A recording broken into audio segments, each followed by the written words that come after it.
Hello everyone. Today we discuss tool geometry in orthogonal cutting. अगर orthogonal cutting में हम tool geometry की बात करें तो जो डिफरेंट एंगल्स होती हैं, रेक एंगल, रिलीफ एंगल, इन सारे एंगल्स के बारे में पता होना चाहिए, क्योंकि जब हम टूल सेलेक्ट करते हैं तो वो डिपेंड करता है टूल ज्योमेट्री पे, दैट मीन्स उनके एंगल्स पे। तो here basically three type of rake angle. First is positive rake angle, second zero rake angle and third one is negative rake angle. तो ये डिसाइड करना पड़ता है हमें depending on work piece material के किस टाइप का हम रेक एंगल लेंगे और रेक एंगल की वैल्यू कितनी होनी चाहिए depending on operation perform. Okay अगर हम बात करें रेक एंगल की वैल्यू पॉजिटिव है, it is greater than zero, तो रेक एंगल पॉजिटिव होता है. रेक एंगल को हम जितना बढ़ाते हैं उसके केस में लिप एंगल कम होता जाता है. रेक एंगल की वैल्यू ज़्यादा होगी, लिप एंगल कम होगा, तो टूल की शार्पनेस भी बढ़ जाएगी. टूल की शार्पनेस बढ़ेगी तो कटिंग एज कटिंग फोर्स जो हम अप्लाई करा रहे हैं वो कम हो जाएगा. कटिंग फोर्स कम होगा, दैट मीन्स कटिंग वेलोसिटी भी कम हो जाएगी, पावर रिक्वायरमेंट भी कम हो जाएगी, टूल स्ट्रेंथ कम होगी, क्योंकि यहाँ पे हम टूल शार्पनेस बढ़ रही थी और increasing rake angle.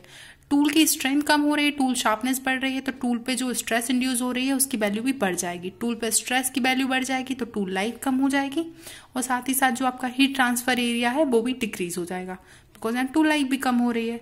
Now consider positive rake angle, जहाँ किसी पर्टिकुलर ऑब्जेक्ट में लो स्ट्रेंथ मटेरियल हो या जहाँ हमें लो पावर मशीनिंग का रिक्वायरमेंट हो और जो आपका वर्क पीस है उसका शेप इस टाइप से हो कि अगर वो एक सर्कुलर शाफ्ट के फॉर्म में है तो जिसका डायमीटर कम हो एंड लेंथ ज़्यादा हो, दैट मीन्स जिसकी स्टिफनेस कम हो, वहाँ भी हम यूज़ करते हो जहाँ कटिंग वेलोसिटी की डिमांड कम होती है वहाँ.